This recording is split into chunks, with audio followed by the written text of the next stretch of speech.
my real fighters. With my real gladiators. Take the slide. Sauce time. Kenny Pickett really skyrocketed up the fourth. Corral. Oh, my goodness. Wide open. Touchdown, Ole Miss. What a play. Malik Willis, he's the most dynamic athlete at the quarterback position. That deep ball is a thing of beauty. Malik Willis checks all of those boxes. Undeniable talent, the best of the best.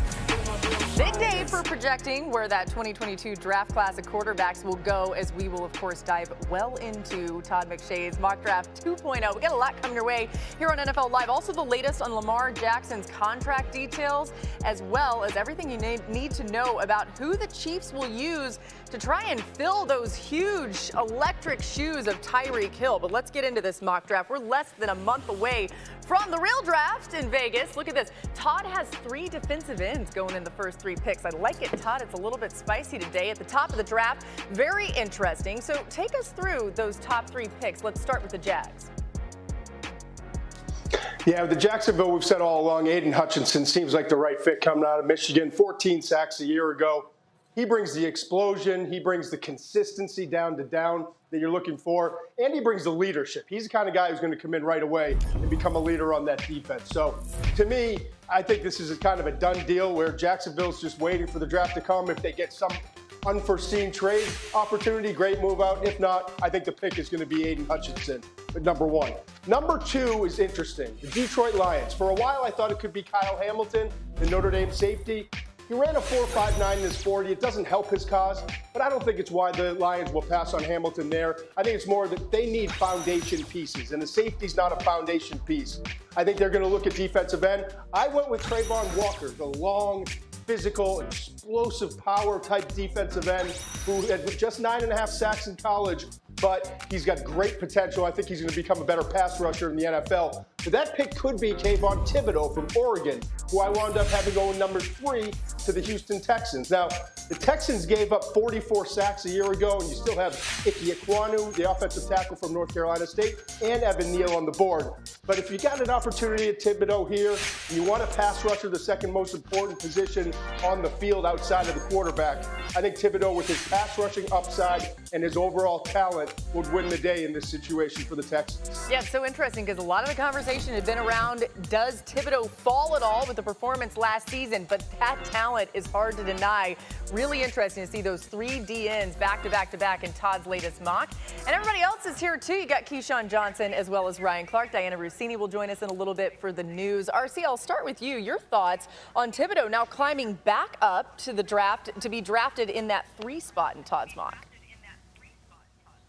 It's about potential, Laura. It's about talent. It's about understanding that this guy coming out ranked in the top 2 of his class in high school and making an immediate impact when he stepped onto Oregon's campus. And those natural traits that made it transferable from high school to college, I think the coaches still see those things. They see the productivity. They see the natural ability to bend, the ability to close on the quarterback and make plays. And that's what you need in this league. Listen, when teams like the teams in the AFC West are loading up on Patrick Mahomes, Justin Herbert's, Derek Carr's, and Russell Wilson's, you know you have to be able to rush those guys and stop them. And I think Kayvon Thibodeau is the best natural pass rusher in this draft. Yes, Aiden Hutchinson has the skill. Aiden Hutchinson has the motor. Aiden Hutchinson adds that pop. And we know that Trayvon from down in Georgia can be a guy who can increase his sack ratio once he gets to the league. But Kayvon Thibodeau is an absolute stud. He's a dude that has shown he was a dude from the minute he walked on campus. And I think they expect some of that same stuff his rookie year in the NFL, where he can be a more productive pro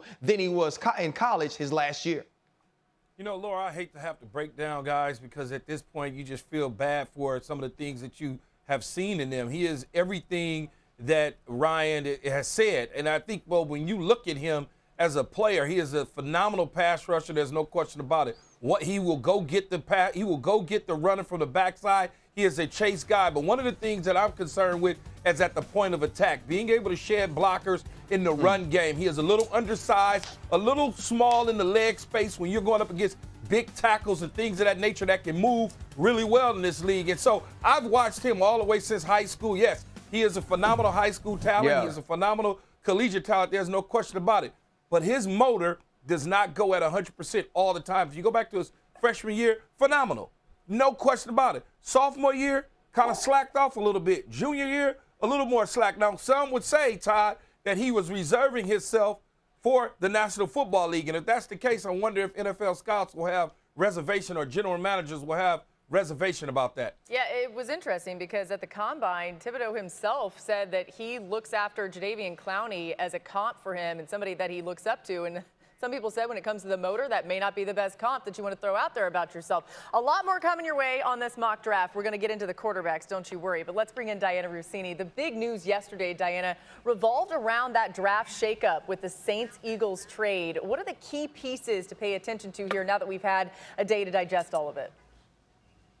Yeah, and I think a lot of us needed about a day, right? All the number crunchers are really good at explaining it. I'm not one of those great people, but I was able to talk to people that were involved in the trade to break it down and keep it simple here for everybody. So essentially we know that the Eagles had 3 first-round draft picks. Now what they're going to do, they'll have 2 in the first round, and they'll have 1 next year as well as a pick in the second round. So if you want to look at it from the Philly perspective here, you know, maybe next year they could use that pick for, let's say, a quarterback, right? Depending on how we see they do this season. So it's a nice little insurance policy for them. And remember too, Laura, when you've got 3 picks in the first round, that's guaranteed money for the next 4 years. That's a lot for Philly to deal with, right? So the Saints part of this, right? So now the Saints are going to get 2 first-round draft picks, and it makes you wonder, why? What are they going to do with all this? Well, there's some thought that perhaps they're collecting first-round draft picks to perhaps package them together to move up in the draft and possibly go for a quarterback.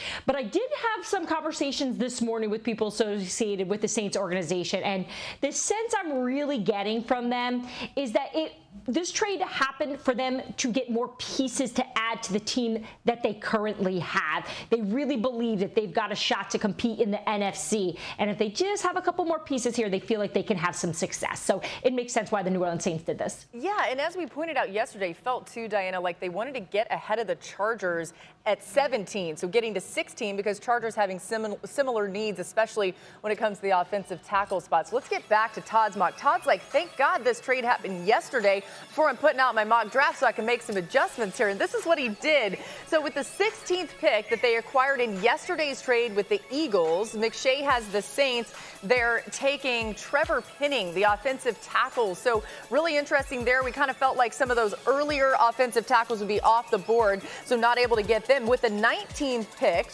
the Saints add to their D-line. That would be adding Georgia's Jordan Davis. The Eagles receiving the 18th pick from the Saints. That's where McShay has them taking inside linebacker Devin Lloyd out of Utah. So, Todd, how did this trade affect how you mock this whole thing up? Well, you had it wrong, Laura, because I turned in this mock draft, which is 2 rounds, to my editor yesterday in the early morning. And then it wound up that we get this trade, and now I've got 4 more hours. I was sitting out back enjoying a little bit of sun, getting geared up for today on TV, and instead I had 5 more hours. I had to make 12 different changes to the 2-round mock. You do look tan. But so ultimately, I think thank you, I appreciate it.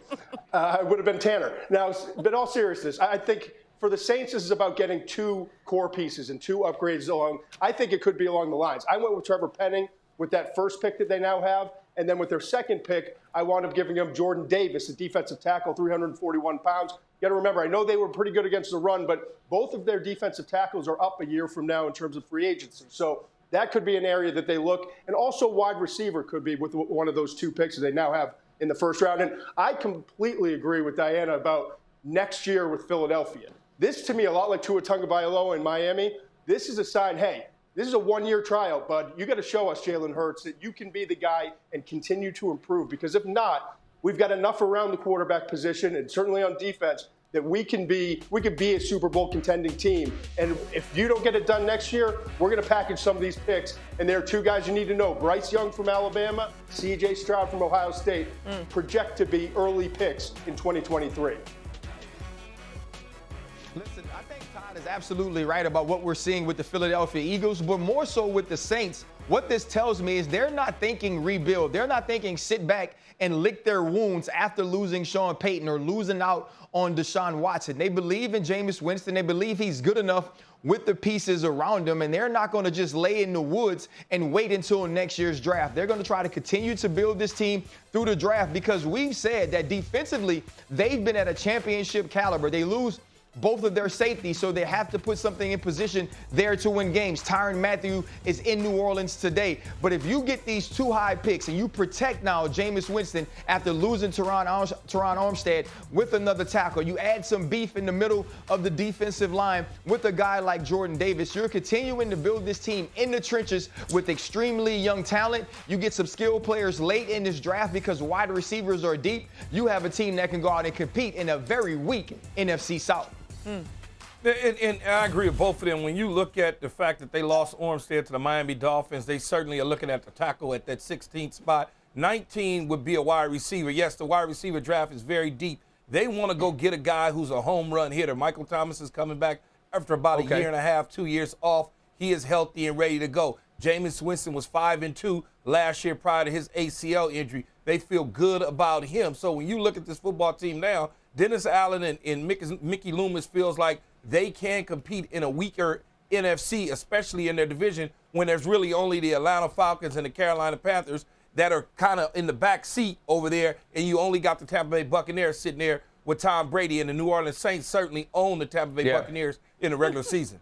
Yeah, the Saints feel really confident right now. I think that's been made very apparent by the moves that they made yesterday and maybe some more moves that could be coming. Let's continue with a developing story involving New Orleans. Diana Rossini back with us. And Diana, Tyrann Mathieu seen visiting the Saints today. What more can you tell us?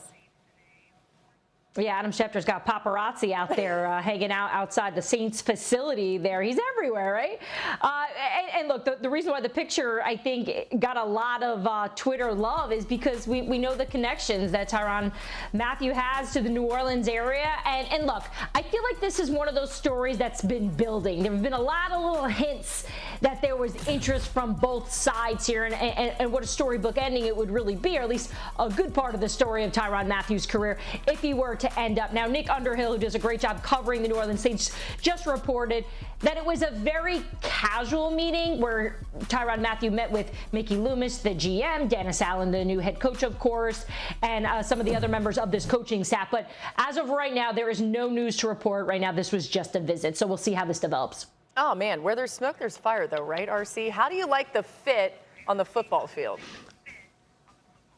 Listen, I love the fit. You lost Marcus Williams to the Baltimore Ravens. Malcolm Jenkins just retired last week, and so you need some playmaking ability. Tyrann Mathieu has that. You need some leadership from the safety spot. Tyrann Mathieu has that, and it is a storybook ending or a storybook part of the book when you look at the things that Tyrann Mathieu can bring to the New Orleans area, the way that this community will be galvanized by his presence. Also, the excitement he will bring to the defense in the Superdome. I think this is a home run. It seems like a no-brainer for the New Orleans Saints and Tyrann Mathieu. We just had like Tyrann Mathieu Day at LSU. He came back and visited. He spoke to the team. He threw out the first pitch. This would just be the perfect way to finish off his visit to Louisiana by him leaving as a New Orleans Saint.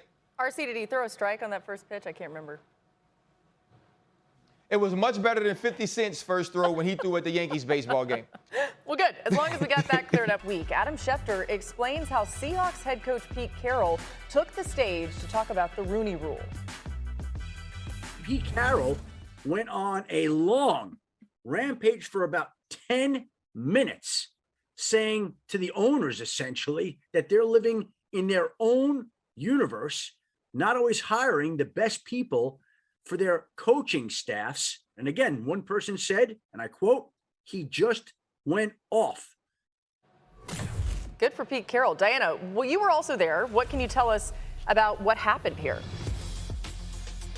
Yeah, Laura, this was definitely the most talked about story that was going down in Florida during those 4 days down at the owners' meetings, especially after this happened. And from the people I was talking to when I was there about that meeting, I was told that Coach Carroll was very, very passionate about his take on this, and he was directing all the criticism and really putting it on ownership. And the word that was used to describe what he was trying to explain to ownership was finding a connection with these diverse candidates to not only find ways to fit them in a football sense or get to know them in a football sense, but get to know them more as leaders, as men. And he really pushed back. Owners like Jimmy Haslam from the Browns, Jed York from the Niners, Jerry Jones even spoke up. And most of their sentiment was, we appreciate your thought on this, Pete, but we disagree. And there were some that did agree with him. So I do think this is going to be a conversation that is certainly going to continue. But Pete Carroll definitely took the time, took those 10 minutes to make it clear how he felt about it and wanted to take a lot of that off the shoulders of coaches and put it on ownerships where he believes it starts. Yeah, I think that's absolutely where it starts, and interesting to hear some of those who didn't agree with him. All right, speaking of Pete Carroll, former Seahawk and new Rams linebacker Bobby Wagner talked about his former team in his introductory press conference. Listen to this. A lot of people think that, it went into my decision, being able to play the Seahawks. I don't have that much hate in my heart. I think I really wanted to be happy, and I wanted to be, close to home and stay on the West Coast. That was important to me. But playing the Seahawks twice a year was a cherry on top. And, I'll make sure they see me every time we play them. So they'll know where I'm at, and I'll make sure, I'll tell them it won't be a quiet game for me. Oh, Ryan, you've experienced this. What's it like facing an old team? Man, no matter what, if some of those same people are still in the building, you want to make them miss you. I mean, it's the same way, Laura, if you go into an event and your ex-boyfriend or your ex-girlfriend going to be there, you're going to put on your Sunday best. You're going to strut past them, but you're not even going to look them in the eye because you don't want them to feel like you still know that they exist. That's what Bobby Wagner is saying. Like, I didn't come here to play y'all 2 times a year, but since I have to see you, I'm going to make sure you see me. And you're going to remember that decade long of all pro football that I gave you. Yeah, people start looking fancy at events. You're like, all right, well, who's here that you used to know? How about this? Peyton Manning had some thoughts on his former team, the Colts, having had several conversations with new quarterback Matt Ryan throughout the process of the trade. Here's what he said.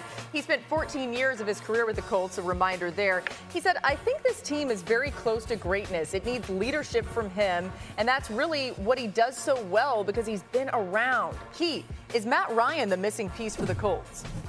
I think he is the missing piece at the quarterback spot. He is better than Carson Wentz. There's no question about it. And Peyton Manning says that he is a natural leader. I talk to Matty Ice all the time. And so when you think about it, the one thing that they definitely need to do is go out there and get him some help at the skill positions. I know Michael Pittman Jr. is there, but outside of that, there's not a whole lot of help. I think they addressed that in the free agency world later on this year as well as in the draft.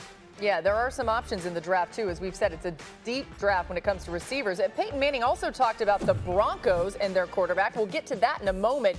As Denver begins off-season workouts April 11th, look at your calendar there. Russell Wilson in his first official work as a Bronco coming up next week. So back to Peyton and exactly what he said. He's had conversations with new Broncos quarterback Russell Wilson. Apparently, Peyton's just talking to all the QBs out there. He said, I've talked to Russell a number of times. We've had conversations about some of the things that helped me in my transition to a different team that I think may apply to anybody making the jump, especially after being in a place for a long time.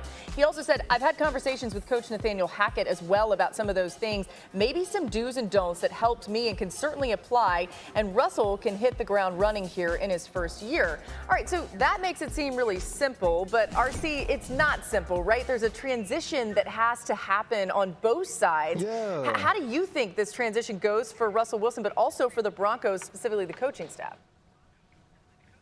I think that it's going to go well. When you look at all the skilled players they have offensively, a very young and talented defense, and now you add Russell Wilson, a guy who's been a Pro Bowl player since stepping into the league very young in the 3rd round from Seattle. But this is not the same thing as Peyton Manning. Peyton Manning came with a very unique offense, a very unique way of running offense. He also came with that playbook in his mind where he can walk up and get on the board and start drawing like a beautiful mind and being Russell Crowe and telling them everything that he needed. it. It's going to be more collaborative with Russell Wilson. He doesn't have that type of offense. He's never had that type of control. So him and Nathaniel Hackett are going to sit down and say, this is who we'll be as the Denver Broncos, quarterbacked by Russell Wilson, not necessarily we're inserting Peyton Manning and we're changing everything to what he does.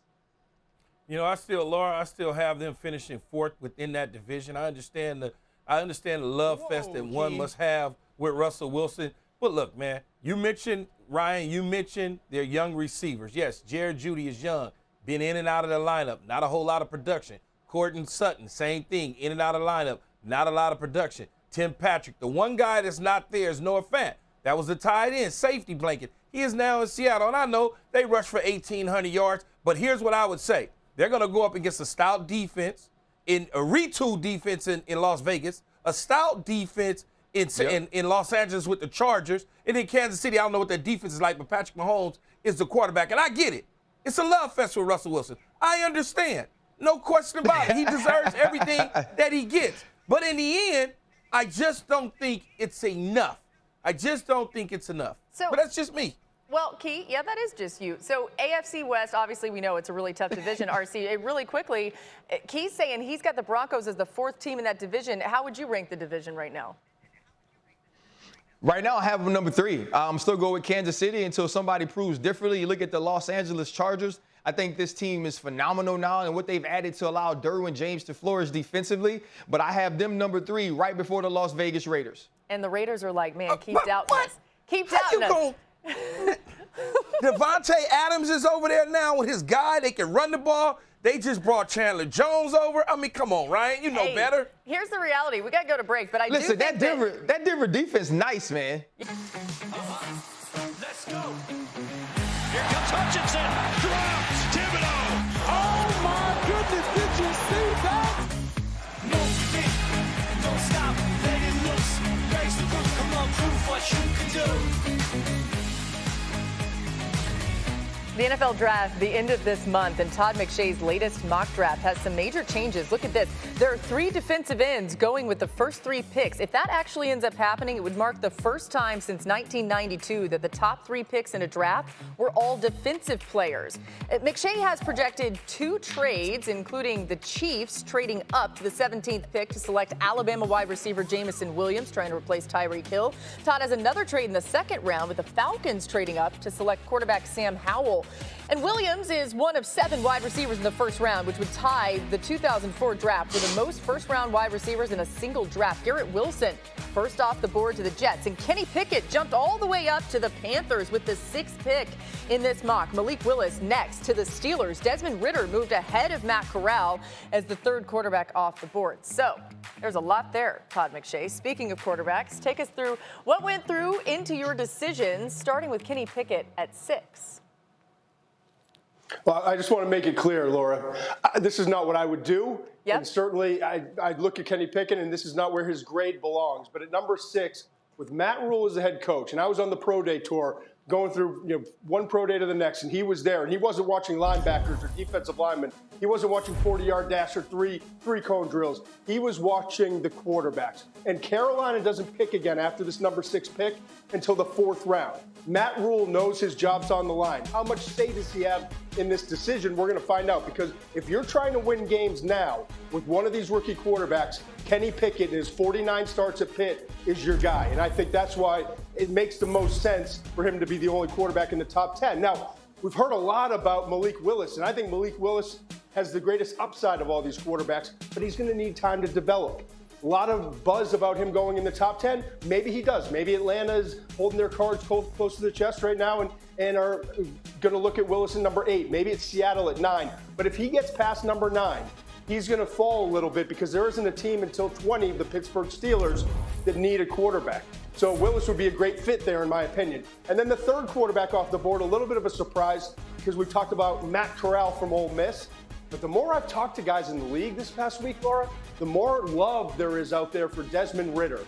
The 4 years as a starter, proven winner. He's a football junkie. He's the kind of guy that we think can come in and with a year of development, we think that he can be the guy and the starting quarterback for us in this league and provide an upgrade. Those are some of the things that I've heard over the last week or so, talking to GMs, scouts, college evaluators in the NFL.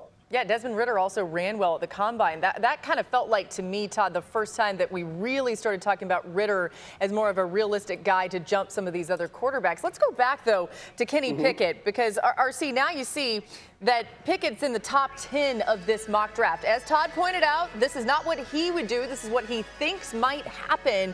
You see the Panthers going with Pickett. Ryan, what do you think?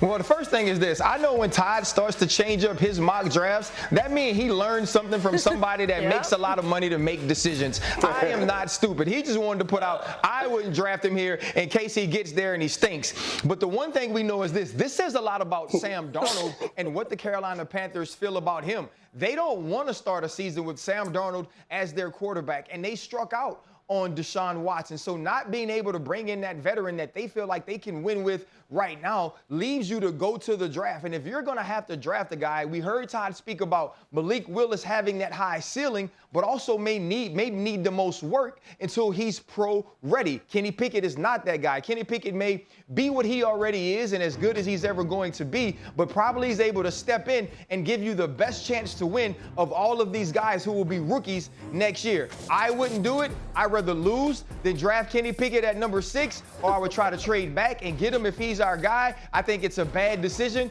but if that's what they're going to do, it says a lot to me about what they feel about the $18 million they owe Sam Darnold. Whew.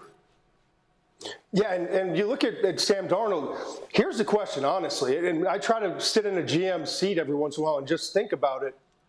Do we really think Kenny Pickett as a rookie, now maybe eventually, but as a rookie, it's going to be better, provide more than Sam Darnold can? Yeah, I just don't see that's the case. That's why I said, who's making this decision? Who's the most influential voice in the Panthers organization? When you're drafting a quarterback in the top 10, that's ownership, then general manager, then the coaching staff gets involved. Yeah, and you wonder if Matt Rule's seat really is as hot as we think it is, how much they really would give him when it comes to making this decision, right? So Key, what stands out to you, though, with these quarterbacks and where Todd has them going in this mock? I agree with both of them. I would touch Pickett at 6, no chance in hell. But Malik Willis sitting at about 20 for the Pittsburgh Steelers, that's right. There's no question about it. Mike Tomlin is on record talking about he wanted a more dazzled quarterback that has the ability to get outside the pocket if he gets into harm's way. They went out and signed Mitch Trubisky. So that tells you right there what they're thinking. And I think he can sit behind a Mitch Trubisky who's on a shorter deal. If Mitch Trubisky hit pay dirt and then all of a sudden the Pittsburgh Steelers find themselves making a strong run in a playoff contention, hey, that's great for him. He can continue to grow, Malik Willis, that is. So I think with his high ceiling, you want to kind of sit there and see what he's all about. Hey, once I learned from Matt Miller, who's at his pro day, that he has changed up some things, because early on I didn't like him out of Liberty. When I watched him against Ole Miss, I was basically saying, Todd, you can keep that. But now that I've learned he's corrected some of those mistakes, some of his throwing motions, some of his things that he does with his hips, because he has a private workout coach who's teaching him those things. Because in college football, you just don't get the opportunity to really do those things in practice because you're getting ready for games. Yeah, and as Mina Kimes keeps pointing out, he's an electric runner, too. We talk about the arm, as we should, because it's incredibly strong, but that running ability might make you say you could get something out of him. And built like a Mike linebacker, too. Yeah, exactly. I mean, there's obviously something there. All right, Diana, let's go through some other top stories we're watching as we get closer and closer to draft day, starting with another quarterback, and Lamar Jackson is where I want to start here. What's the latest with him in the contract?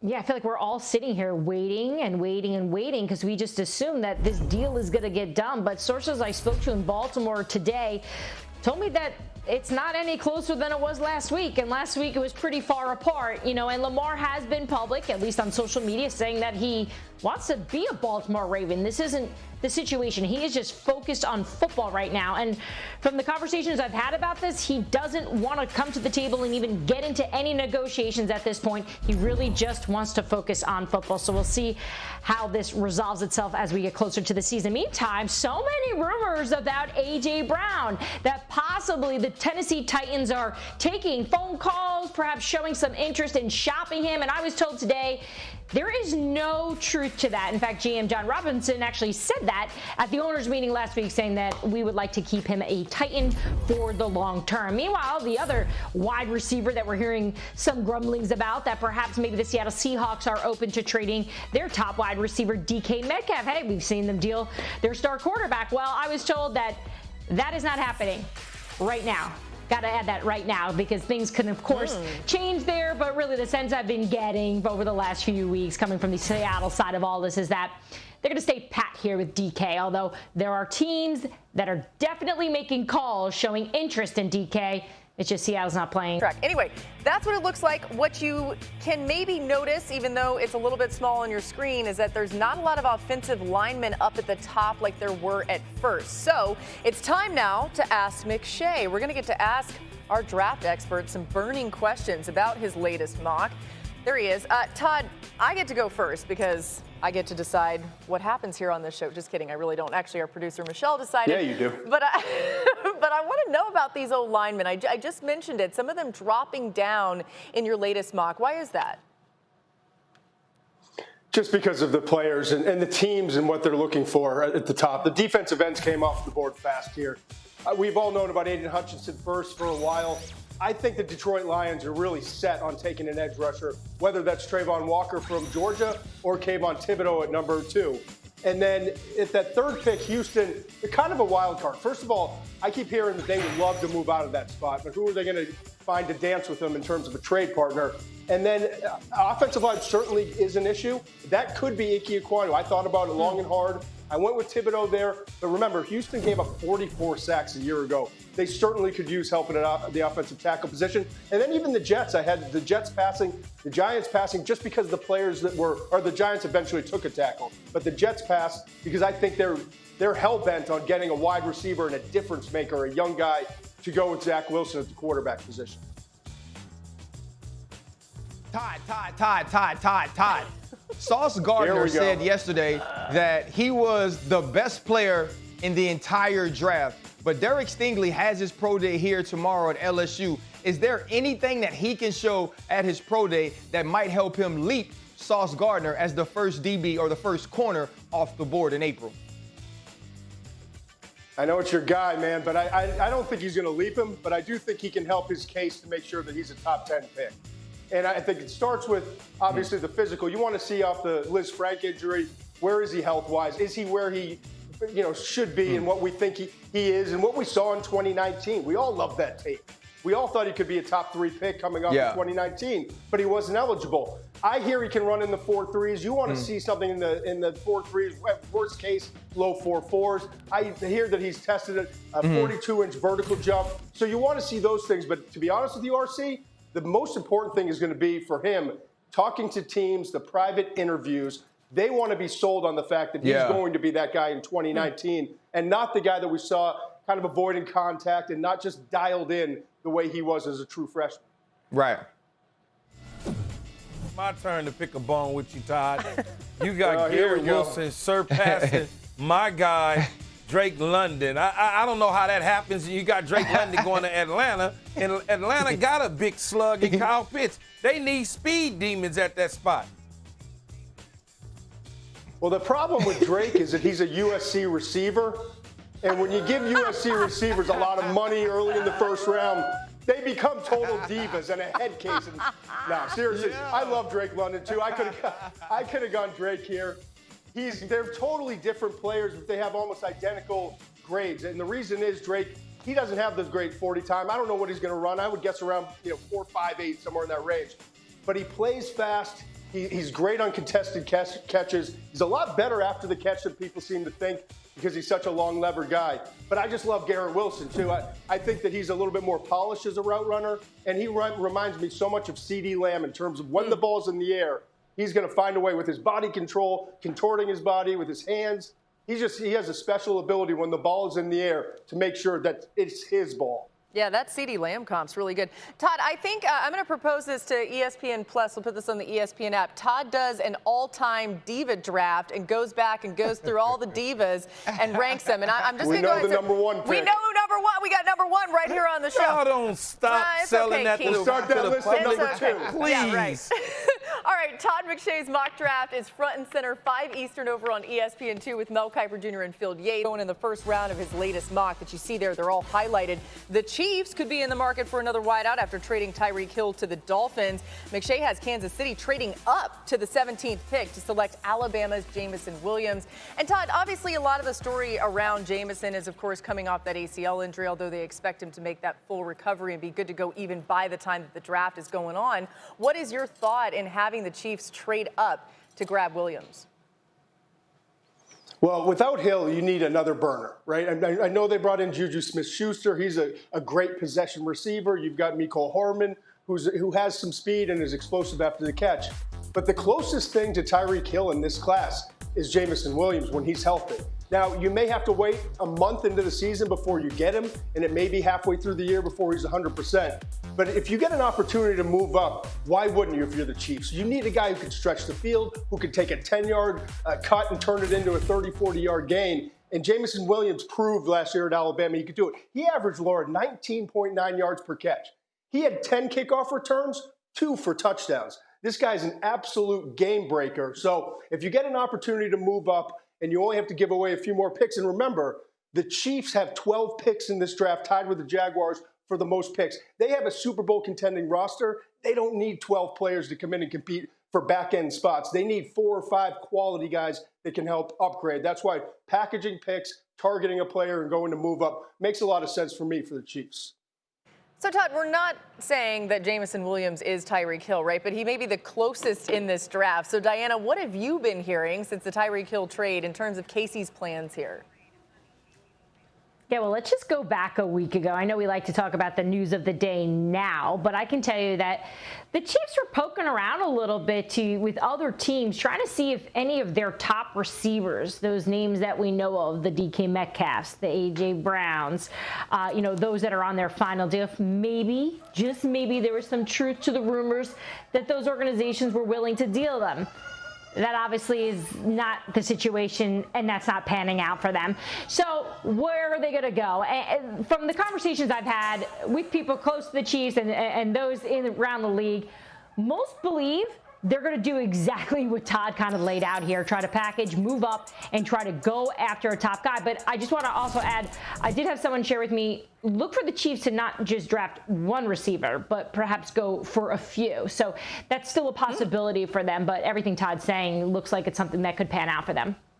Much like Diana's saying right there, the history of Andy Reid, whether it's Philadelphia or it's Kansas City, he likes to stockpile the receivers in the draft, get some early, get some late. That's just his MO. And so when you talk about Jameson Williams, I'm always reserved for guys that have injuries, drafting them that high, even though you're pushing their start date off into mid to late part of the year. They didn't trade Tyreek Hill to wait around next year. They're trying to win right now. And the only way you're going to win right now is by getting help right now. So I don't know that makes a whole lot of sense to them. They have a home run hitter in Valdez Scantling at the receiver position. They also got Mecole Hardman, and Juju Smith-Schuster will be that underneath guy for them, and you still got Travis Kelce in the passing game. Well, they're them home run hitters that hit line drives and they just go over the fence, or they kind of bloop and just get there. And then there's dudes like Barry Bonds that used to hit the ball in the water. See, that's what Jameson Williams does. He hits the ball in the stinking water. And when you have a Patrick Mahomes and you have MVS, you have Mecole Hardman on the last year of a deal, you can wait on a guy like Jameson Williams to get healthy. And also, when you look at something like we saw with Jalen Waddle and the effect that he had in Miami, you lose a Tyreek Hill. You want to replace him with a guy that has that same type of effect, because in the last 3 or 4 years, what combination has been more deadly, more explosive downfield than Patrick Mahomes with a speed guy like Tyreek Hill? Jameson Williams is that type of player, and I think he's a guy that you can wait on because your quarterback does have 8 years left on a 10-year contract. No, I get it. I understand exactly what it is. I just don't believe that Andy Reid is sitting around waiting for someone to get healthy to develop him. Big Red doesn't have a whole lot of time to be coaching.